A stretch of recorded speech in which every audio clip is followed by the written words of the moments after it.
Hi guys, Charlie here with a quick disclaimer. Obviously we are talking about some quite sensitive topics in this episode, so if you guys aren't comfortable with things like depression, anxiety, that sort of stuff, it may be worth giving this one a miss. We will be back next week with something a little less delicate, so I hope you'll come back and join us next week at the very least.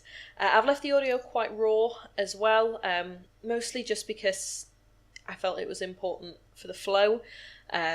For our feelings to sort of come through a little bit more in the audio. So there's lots of ums and long awkward silences, so I do apologise for that.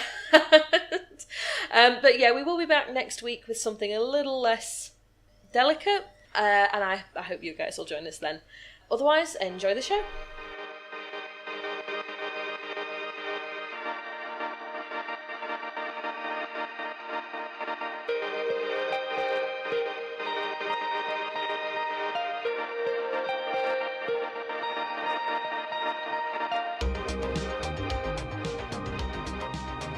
Welcome back to Slash 2. I'm Charlie. And I'm Kyle.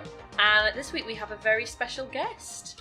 I'm Captain Pointy Beard. Yeah, also known as James. He's a good mate of ours. Got a quite a popular stream going on, haven't you? Yes, twitch.tv/Captain Pointy Beard. Focus on things like PC gaming, console gaming. I've generally had a few sort of like chats, so basically it's just me and my face, and I just chat to my viewers. Mm-hmm. It's a lot of fun. I often, when I'm not at work, jump in on the stream and we end up talking about D&D and stuff in the background, don't we? Oh yes. D&D is always the way forward. Yeah, it's a good place to go. Yeah, it's very fresh and very engaging with the audience. All right, calm down, love. Very, very seductive there. It's all right. Plug. So much.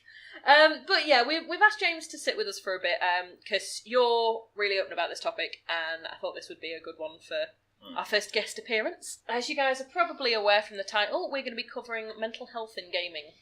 Focusing mostly on how games have affected us with that sort of thing. It's no big secret that I think all three of us have had pretty bad depression at some point. Yeah. I have really bad anxiety as well. That's what we sell the stream on, where... The fact we're depressed call centre workers, yeah. So we wanted to basically have a bit of a chat, go over a couple of things that have helped and hindered us in terms of gaming, and basically spiral it from there. I mean, do you want me to yeah, to we kick can it? start with you if you want. So yeah, as Charlie said, I've suffered from depression for 14 years, anxiety sort of over the last 6, and it's basically just it has caused a lot of problems. It's also caused a lot of issues. But on the flip side of that, I've found ways of dealing with it. So gaming, as a gamer, I've been gaming since I was 3. So I've had that always as an outlet. And about a year ago, I had probably one of my worst spells. And I had Fortnite as... Well, that's the cause of it then. Yeah, I had Fortnite as my as that sort of getaway, because I was off work for about 3 to 6 months, and my friend was off work as well, and we just played Fortnite. So I didn't have time to sort of dwell on the depression. I focused solely on losing, because I was not good at that game. I am terrible. But gaming in general is a great escape for me personally, to sort of get through that and push through whatever mood I'm in, which is sort of my sort of escapism. Yeah, and I think it is a lot about escapism. For me, a few years back, my depression hit fully for the first time. It was probably the worst I've ever been. I probably should have been put on medication, but obviously you pretend it doesn't happen. You lock yourself away as part of it. But luckily for me, I had just been given Skyrim for Christmas. It had been out a few years, but never had a chance to really sit down and play it properly. And I spent that time basically just doing that. I'd get up, with my boyfriend who was going to work, because I was out of work at the time. My boyfriend at the time, he would wake me up with him. I'd lounge around in bed for an extra hour, come down, get myself a drink, kick up Skyrim, and that would be me until he got home. Then I'd make food, and then go back on Skyrim until bedtime. And it was a completely different world away from everything else, where I could do what I wanted. You don't have to follow the quest lines. You can roam around and, in my case, hunt deer. And just enjoy being someone completely different. Someone where you get to forget about all of the things that are going on. Someone's attacking something is one of the cats. Yeah, they're about somewhere. We took their collars off so they wouldn't jingle as much. Yeah, they were jingling quite well. Yeah, it was quite loud. But yeah, on the Skyrim thing is you create a character, so you can be whoever you want. So right now, the Charlie that's playing the game is not Charlie. It is, the lusty Argonian.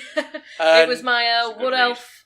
It was my wood elf archer who was just, like I say, walking around being a hunter, that's it, is collecting that meat and selling it. You have escaped reality to jump into the boots of your elf. So your reality at that point was the world of Skyrim. Exactly. Which, you completely lose all focus of anything that's going on in your head because you are focusing on hunting that deer, finding that mushroom and getting high on skooma. Yeah. And it was great, especially to start with, because it helped me deal with stuff, get away from stuff. But as more and more time went on, it became sort of a curse as well as a blessing, because I wasn't dealing with any of my issues. I wasn't doing any of the things that I needed to do. I was just lost in that other world. And it was quite hard to get out of. It's why I have to limit my exposure to Skyrim, because even now I will occasionally just fall into it and disappear for weeks at a time.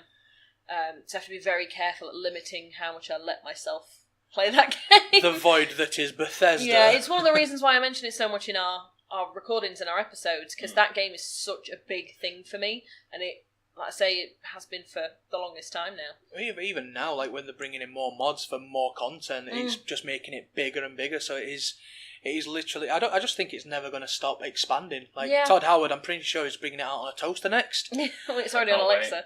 Everyone thought that was a joke, but they really brought it out on Alexa. Yes, they did. I personally prefer the Game Boy Advanced version.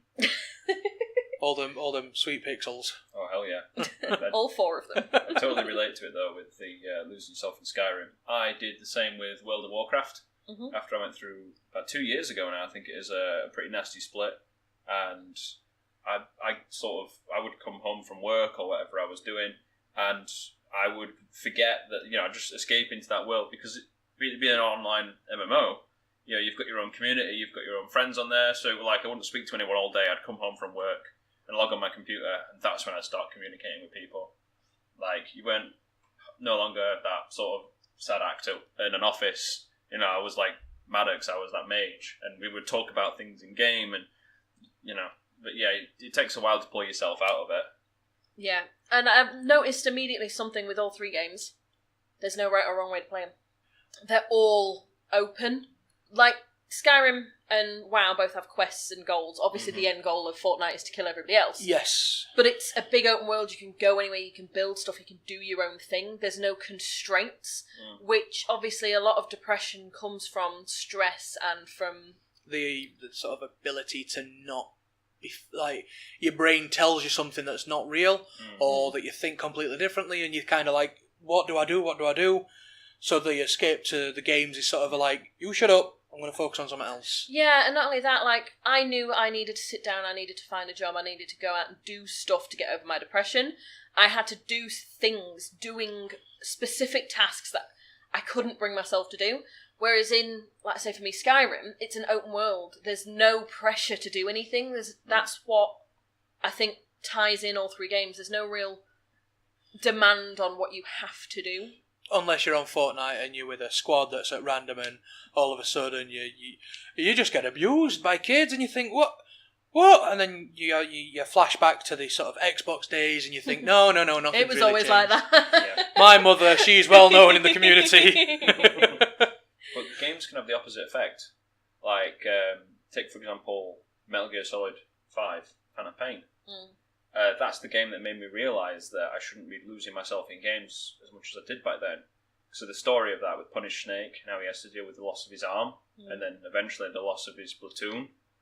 And it's a game all about demons, really, and facing them. And it's a parallel that you can make. Yeah. I think more games should be pushing for realistic parallels for those issues. Because, let's be honest, 99% of people who are sat there playing games in the same way that we did, religiously, always on them, always pushing to do them more, they are probably depressed as well. And putting forward and showing the signs, because when we first met, you didn't realise that you were depressed. Yeah. It wasn't until we spoke about it and I explained my experiences that it sort of clicked in your head that that's what this was. Yeah. Having something like Phantom Pain for you, where they are showing actual signs of depression and PTSD and other things, and people dealing with that will, one, if you're already aware, will push you to do the same. I mean, if your favourite character's doing something, you want to be like them. And two, it will make people more aware of the warning signs of things as to what they're looking for. See, it all came to a head for me when that day I came here. I think we'd been playing something else the night before, and then I ended up being on the roof with my lifelong friend Jack, who I've known since... I've known him over 20 years.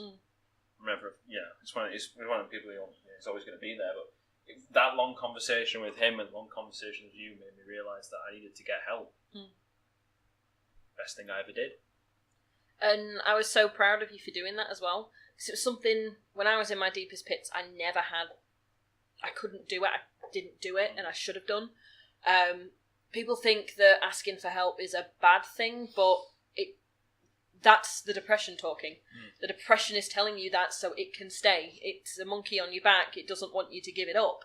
And it will whisper things in your ear and tell you things to make you intentionally go against the healing you need. But if you look at asking for help in, I guess you could say Fortnite for an example, when you've got some screaming little 12-year-old who's got you cornered, and then you're gunning your squad bruh, can you give me a hand? And then that magical grenade flies over the wall and takes the kid out, It's the same sort of thing. Apart from instead of it being a grenade, it's some salty-ass pills. I think gaming has a lot of parallels like that. And it's one of the reasons why I get so worried about the toxicity of some of the communities. Because you can almost guarantee a lot of people are using that to hide how they actually feel. Or vent frustration. Yeah, and really we need to be coming together and supporting each other. It's a cloaking mechanism. It's something to push everything away. It's like you were saying with young kids. I've played before on Overwatch, and I don't normally like going on voice chat because I'm a girl. And I play Mercy. No. But occasionally, if it's a group of, I can tell obviously young kids, I will. And I'll go out on my way to be nice to them. And it's like a switch going off. Every time I've done it, the group of kids has immediately started encouraging each other. And being that they're not throwing insults and slurs anymore. Unless you're all Genji, then, Well, the thing is, the kids are coming into the environment that people our age and up have set, and we have set that toxic standard because we are pushing away our demons. And it's bringing these kids into them, and it's making it worse. This is true, but you've got to remember that not everyone who plays games is... Oh god, not everyone is, no. You're going to get people that are just genuinely assholes. Or you're going to get trolls. Or you're going to get people that are just generally bad at the game. We've all been terrible at a game at some point in our lives, and still are. Yeah. Branding advisor. Yeah, I just think we need to be pushing a bit more to fight that sort of thing rather than let it happen and make it worse. I agree. It's mental health's a really over the years, the stigma I think behind mental health has definitely decreased. It's reduced. It's getting better. Well, when I was around about 14, I didn't realise I had depression. But I was constantly down a lot. I was very lethargic. I wasn't really into anything. And it wasn't, are you depressed sort of thing. I just thought I was just sad all the time. And it was until I got to university and I realised I started smoking and the stress was getting on top of me. I went to the doctor because I was genuinely concerned about my own health. I explained the situation. The doctor was like, "You've got depression." I was like, "Oh, it explains a lot. That really does." And I've been sort of on and off sort of help since then. And I actively encourage for people to talk, whether it's to me, if it's on my stream. I've got a Discord set up if people want to talk there, if people want to get anything out, or they just want to talk to a random stranger just to exercise that demon. It's always, even if it's just a random voice that you all do it, because it can always make you feel better because there's no way it'll feel worse. If you don't want the help, you just want to vent, do it. If you just want to, I spent about 6 months making personal video logs, which are now deleted. But at the end of every day, I would just talk to my phone on camera, and I'd rewatch it back and go, okay, that's done, and that's it. And now you're seeing all these, on all these online posts and online memes, and it's still it's a slow encouragement to opening up the doors to mental health. Yeah, I think a lot of influencers, as they're called now, YouTubers and Twitch streamers and all that sort of stuff, are a lot more open about it and pushing for it a lot more. That's a cat just run face first into a door. That was amazing. That was such a satisfying noise. It was. I don't know if the mic picked that up. I actually felt the vibration through in my the feet. floor. Yes. Yeah, It did. It picked it up. Anyway, a lot of influencers are pushing a lot more. I mean, I know Jacksepticeye, for example, is a big proponent of this. Every month he does a charity stream. A lot of them are for mental health issues. And he has a whole thing of PMA, positive mental attitude, and he pushes for it. He's happy to discuss things at the end of his videos if the game's been related to it. He always, I've got him on a couple of different versions of social media, and even Tumblr, he is constantly interacting with fans and talking with fans and helping them with stuff. And he's a big name now. He's a very big YouTuber, but he still goes out of his way to interact with as many people as he can. He doesn't have a social media manager. He just goes out and talks to people.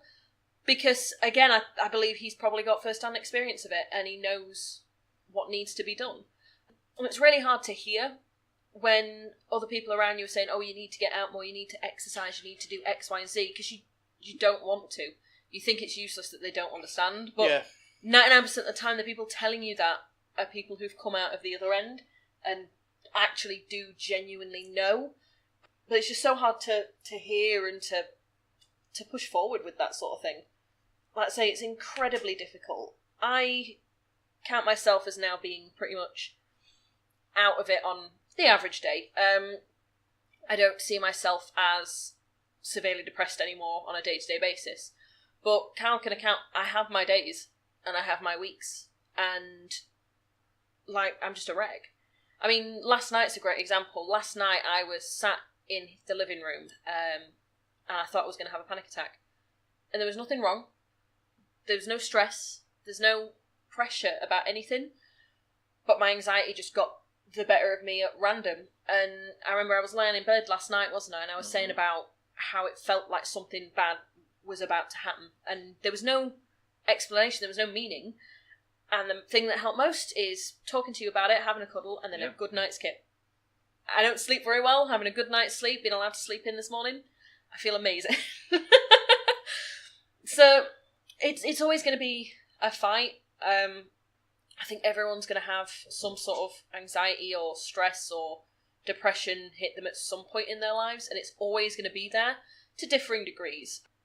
But as long as you build yourself a support network and on the back burner the coping mechanisms, be it getting lost in Skyrim for a bit, or Fortnite, or looking through Metal Gear, seeing what the characters went through and seeing the parallels, whatever it is, you just need to build up something that you know will help in the future. Once you find one thing, even if it doesn't work every time, you feel better because you know you have options. And I think that's really important. I mean, off the back of feeling better, in terms of you with your streaming, do you feel like that's had a positive impact? Yeah, I've met a lot of new people. I've got Bernie Mercury, who is one of my mods, and he's supported, subscribed, and he's been active pretty much on every stream I've done, minus maybe one or two. I've played games with him on stream. He's he's interacting with chat as well.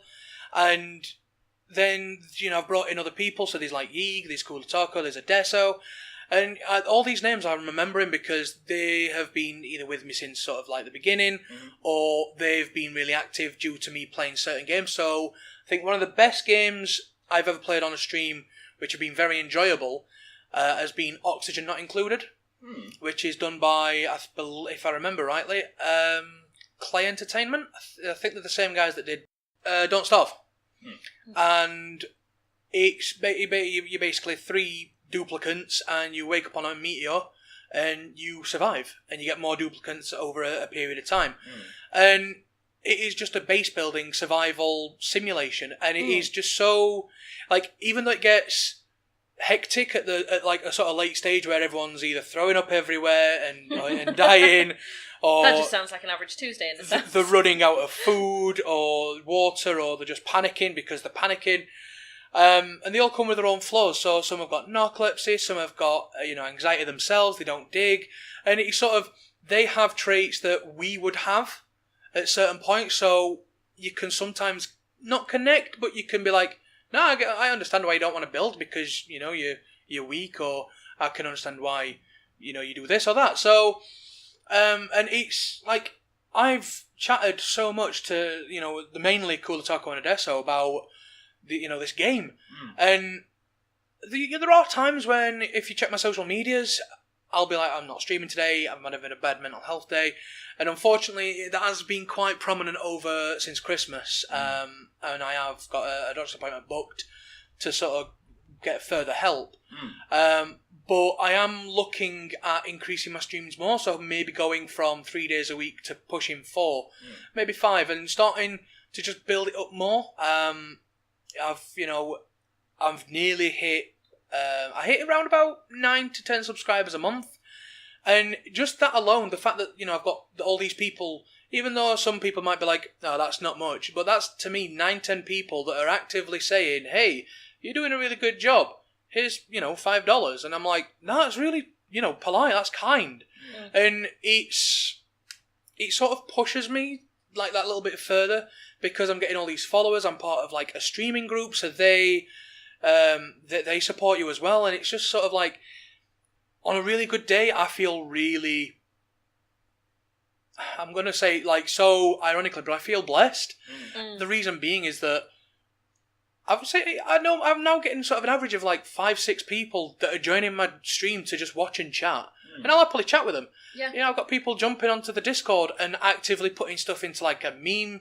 We've got like a meme channel that people just post memes. We've got a chat channel. We've got like separate consoles. So if people's like a PS4 player, they can talk PS4 stuff.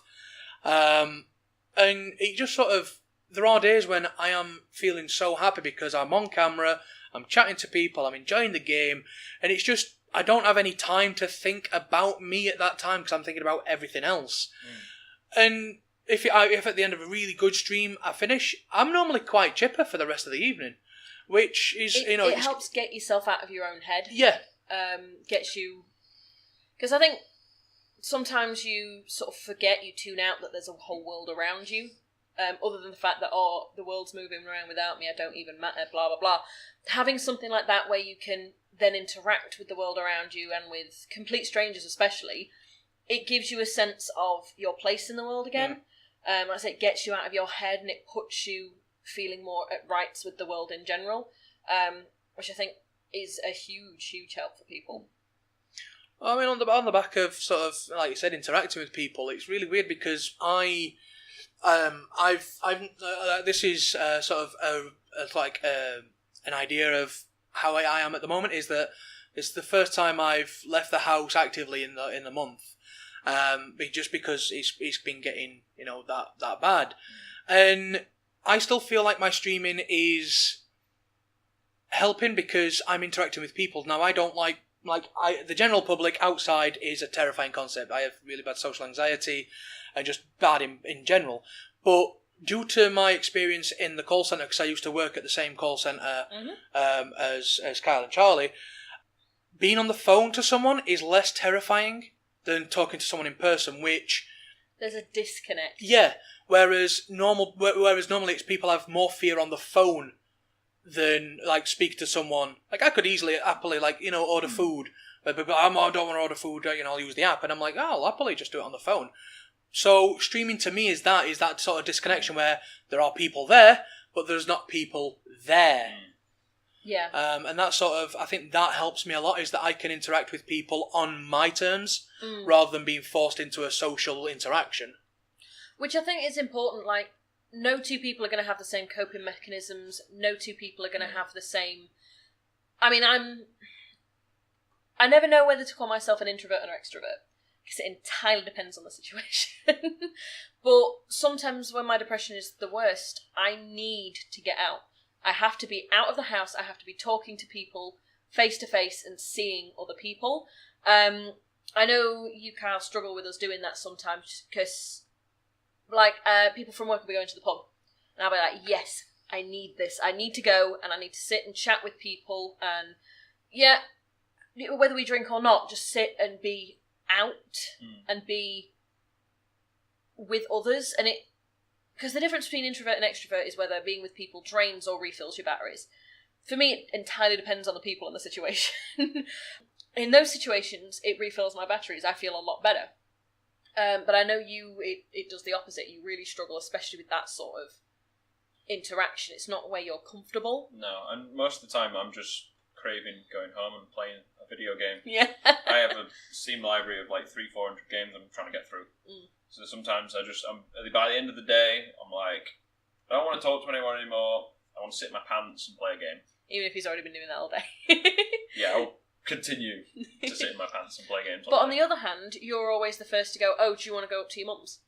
Do you want to go? Like, my dad called us the other morning. Yeah. Ridiculous AM, I was not pleased. Oh, Charlotte, we're doing a Sunday dinner. Do you guys want to come up? And I think you heard Dad on the phone, because you were immediately like, yes, let's go. Let's do this. Going to see family and be in that sort of environment's healthier for me than going out and drinking, because I'm a big advocate of family.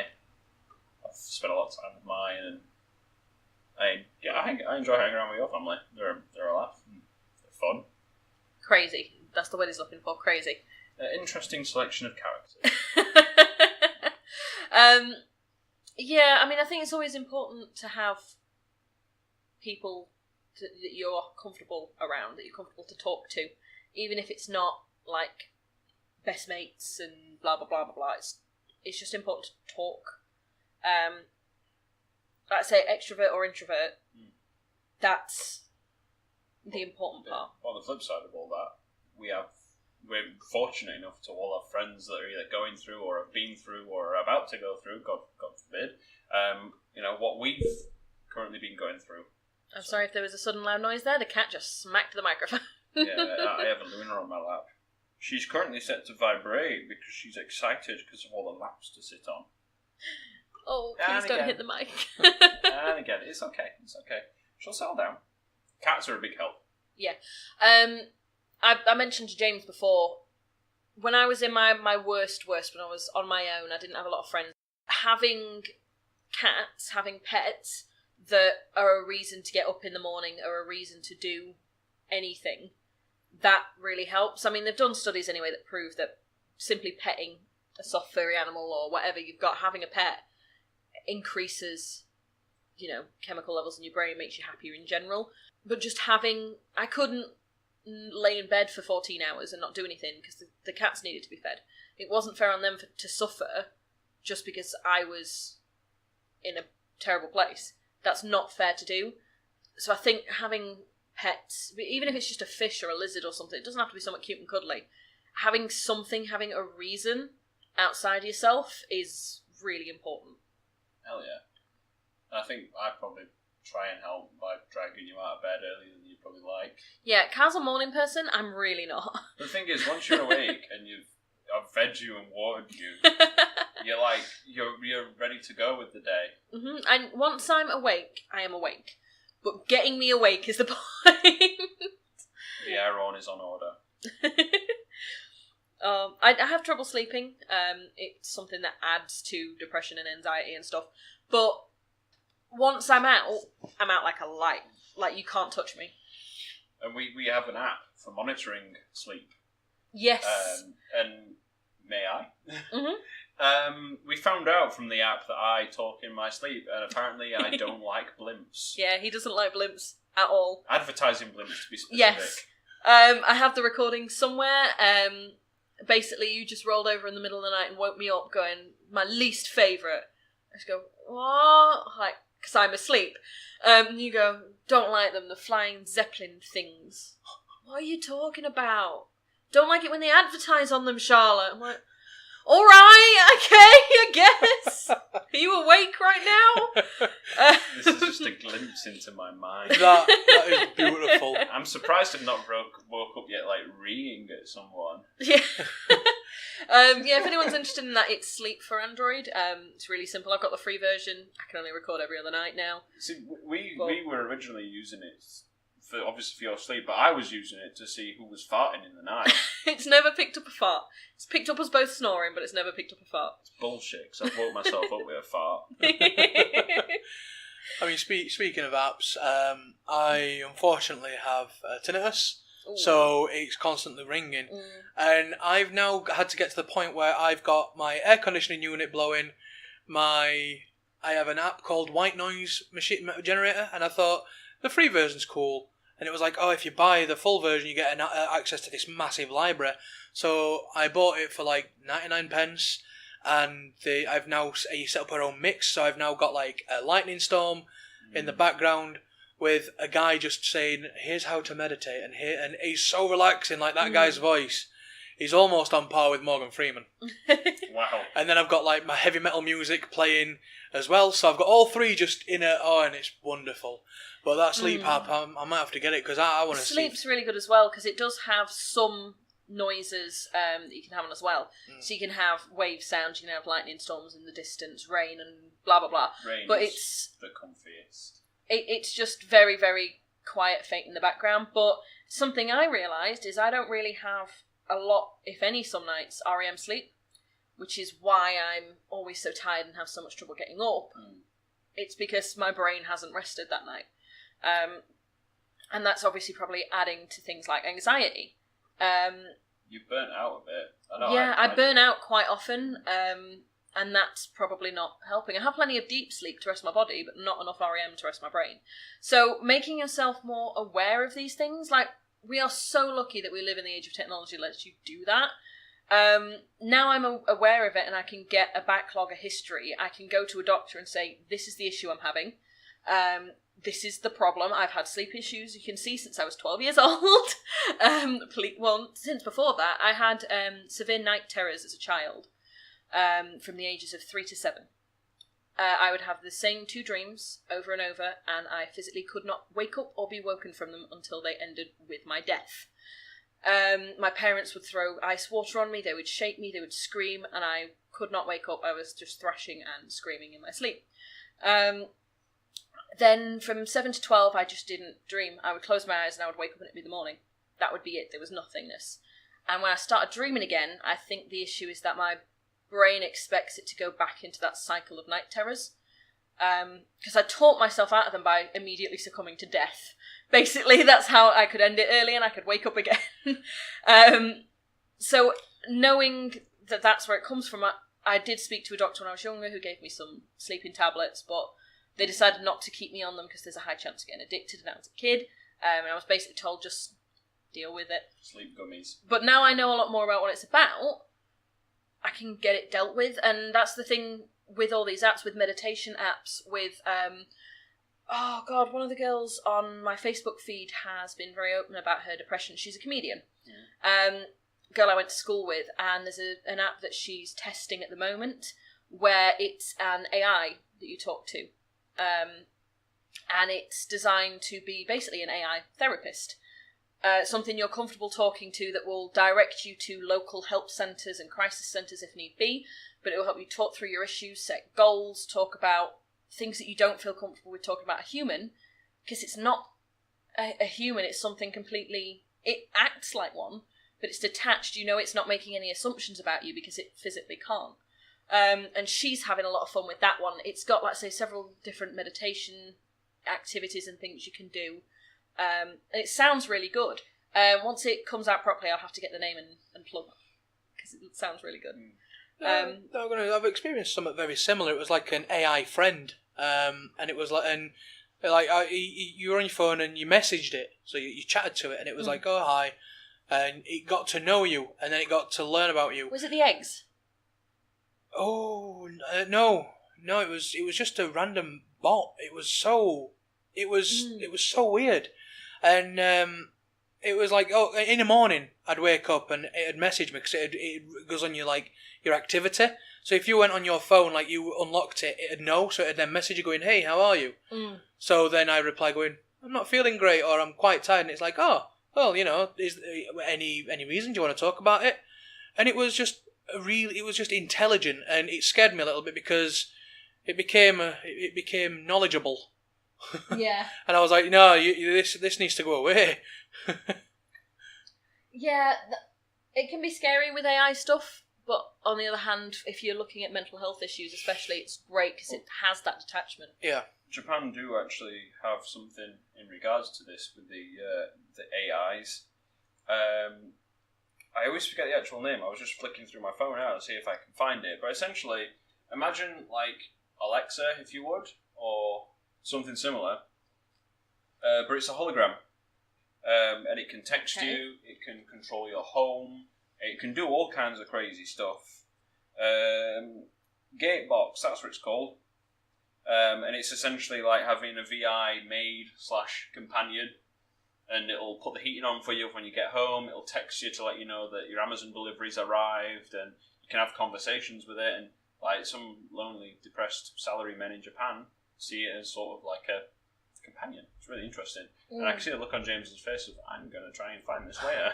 Well, I mean, it's pretty awesome. Like, it's Japan, impressive. Japan themselves are so far forward in terms of innovation, like compared to the Western markets. Like they're like, yep, we're designing robots that can run and walk and interact with you, and we're just like, yep, we've designed this dog bot. Yeah, we've got a Roomba that can spread shit around your house. Yeah, we've got a Roomba, and Japanese are just like, yeah, we've got an interactive virtual friend. Yeah. What do you want? A Roomba, which, I'm not going to lie, you stick a shark fin on that thing, it's great. Stabby the Roomba. But it's not a virtual friend, like, it's not a hologram. No, it reminds me of Archer, what's his name now? Krieger, with his holographic waifu. Like, that is the sort of thing that they're just like, yeah, we've got that. It's not waifu, it's an actual friend, and you're like, yeah, I'm down for this. Yeah. I just had a quick look. The friend's name is Sarah Norman, and if any of you are in Glasgow, she's a stand-up comic up there. Random plug, I know, but thank you, Sarah. The app's called Youper. Apparently it's already out. Oh. Youper. AI assistant for helping you feel your best. Well, it's like part meditation, part health tracking, and part counselling, so yeah, I'm going to be downloading that. Yeah, we'll give it a go. We'll update at some point on that. But back on track a little bit, I guess, to games. We have gone. Yeah, we've gone really very off course. Off topic. We're about half an hour in. That's fine. We've got 15 minutes. Games. What are people looking forward to? Oh, we're going on for that and not depression and gaming. Okay. Well, we talked about it mostly. Let's talk about a high note. We've spoken a lot about it's been kind of grim. So let's end. What we're looking for in the future that's going to say our, lift our mood and excite us and make us feel great. Is there any games we're looking forward to in that respect? The new Elder Scrolls better be damn good. It's going to be great. This is how it's going to start. The new Elder Scrolls. It's going to be the title sequence. You're going to see everything's going to be amazing. You make your character, it fades to black. Then you look up and you're on a fucking car. Zippity zap, fucking Tom's in it again. Tom Howard. Todd Howard. Yeah, I was wondering what the hell you were talking about then. And you worked in that industry, like the retail side of things, but you. I crawled through 1,000 yards of shit for that game. Yeah, you did. Seriously, we were even selling the bundled downloaded copies because we'd run out of physical copies to sell. So we were charging like 40 quid for a piece of paper with a code on it. Wow. Skyrim fever. It's a damn good game. I know. So, new Elder Scrolls. What about yourself? I mean, for me, Kingdom Hearts 3 has just come out. Now, I have been a Kingdom Hearts fanboy since the very first one. I was... God... Whew. I remember getting it on the PS2, and I remember buying it and playing it, and just this game was so immersive. Like, you had Final Fantasy characters, you had Disney characters, you had like not an open fighting system, but it was Not turn-based. Yeah, it weren't turn-based, it was active time battle. And then when the second one came out, I was so hyped for that, and the amount of delays that it was getting hurt me very deeply on a personal and victimised level, because I was waiting for this game and it was announced date after release date after release date after release date, and I was under the impression they weren't ever going to release it, and then they did. And boy, was the wait so worth it. So when they announced Kingdom Hearts 3, I have been hyped for years. They released it, I smashed it out in 2 days. Well, 36 hours of gameplay. Well, if they can release a game with 3 in it, why aren't you, Valve? Where's my Half-Life 3? Where's Ricochet 2? Where's Portal 3? God. Portal 3, please. Please. Papa Gabe. Papa Gabe, we know you're listening. I've got my wallet right here. I'll happily shove it through the microphone. He's not wrong. I'm watching him now. Yep. But yeah, Kingdom Hearts 3 was... I found out I was going through YouTube. It's got 10 hours worth of cutscenes in it. Holy crap. Like, someone had uploaded all the cutscenes and it equal to about 10 hours. I was like, damn! Isn't there a world record for the game with the longest cutscenes? Is it Metal Gear Solid 4? Metal Gear Solid 4 with a cutscene that is 90 minutes long. And it is, I believe... It's the last one. It is the ending cutscene. I'm not going to lie. I mean, they're not really short. I've played through that game. I've cleared it a few times. And good lord, 20-minute cutscenes of being introduced to Drebin and his monkey, and then the whole, like, Sons... And I was just like... Beauty of the Beast Core. Oof. But seriously, this is how fucking good the writing is for Kojima and what they did, right? Metal Gear Solid 4, my ex-girlfriend from a long time ago, when it first came out, she never played a Metal Gear Solid game in her life, right? She sat and watched me play 4 all the way through, and on that last 90-minute cutscene with Big Boss, she was crying, and I had no idea. Aww. I thought I was like welling up, like, oh shit, this is really happening. And then, like, she was just fucking streaming next to me, and I'm like, you don't know the story. You don't know about the Lalilulelo. Or the fucking... the Lalilulelo. The Lalilulelo. Yeah, it was just fucking... The Metal Gear Solid series, just in its whole, is just amazing. Like, we don't talk about Survive. I don't know what you mean. I have no idea. No, you're just saying random words at me. It's Minecraft Hunger Games, just ignore it. But no, Jesus. I think my favourite was Metal Gear Solid because... bit of story behind that one. So most of my games that I have a really personal connection with, there's always that big sort of incident. So Final Fantasy IX, not the best loved game. However, it's got a great cult following, and I think it is the best Final Fantasy. But I also have a very big personal connection to it because the guy that I borrowed the game off, bringing this down a little bit, he unfortunately took his own life. And he introduced me to music, to the music scene that I'm into now. So to me, Final Fantasy IX it's that emotional connection, but I also think it is an amazing game anyway, because it's, the FMVs. I mean, there's an FMV called Attack of the Silver Dragons, which the music is absolutely phenomenal. Sorry, that was a cat. Thank you. And and Metal Gear Solid, my dad was in hospital, and our neighbour had taken me, my mum, and my sister to go and visit him. And then on the way back, we suffered quite a severe car crash. And luckily, it was at the bottom of my grandparents' road. So me and my sister were able to get out of the car, and we walked up. And my uncle was playing Metal Gear Solid, and he was on the Liquid Snake fight right at the end. And that was such a captivating scene that you had this time, you had this boss battle, you were just fisticuffs. And he was like, yeah, I'll just play it from the beginning. And he did a replay, and it was so captivating that I was like, no, this is really good. David Hayter's got a great voice. Kojima, that man knows how to write a good story. And then Metal Gear Solid 2, that was great because it sort of builds up to the fact, hey, Solid Snake is back. No. You're going to get a slap. It's Raiden. And you're like, no, don't get... I mean, Quentin Flynn, great voice actor. Great voice actor in games. Raiden is a white... I mean, admittedly, the man was, because it's obviously more in relation to mental health. He did suffer from PTSD because he was a child soldier. Jack the Ripper. And, Jack the Ripper. So the fact that he managed to integrate into a normal, as we would say, life... he overcome his demons, and then he was brought back into that sort of void, and then through Metal Gear Solid 4, where he suffers all these these robotical upgrades and revengeance, and he's just built this entire universe, this entire world where the timeline is so screwed up, and each game is so canonically different, but it all has that sort of defeating your demons edge. That same core. Yeah, that's it. Is that like you've got Solid Snake, who's suffering from the Foxdie virus, so he ages stupidly rapidly.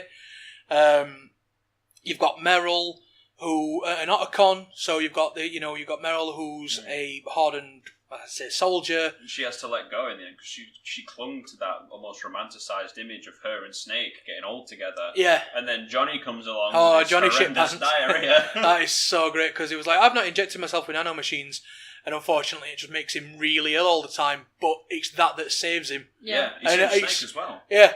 And then you've got like Eve from 3 and Big Mama. And then you've got Big Boss, who you've got, Naked Snake and that familial relationship he's got with Big Boss and that respect. And it's Solidus.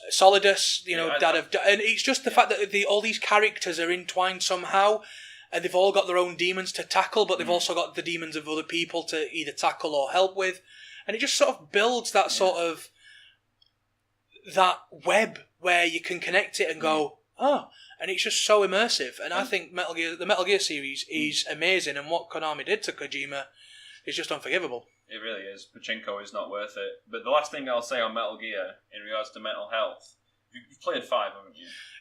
Yes, I love 5. So do you remember the side missions where you have to rescue wandering soldiers that are completely blinded by their PTSD, and the different ways that you can capture them? And one of the best ways, and probably the most popular way to capture them, is to sneak up to them in a box. And the soldier will see the box, he'll stumble over, and you'll see him get quite emotional and be like, "Boss," and he'll salute because he's seen the box with the diamond dogs on it. And then he's just like, well, pow, out the box, and it's like, fucking zoom, he's gone on the balloon.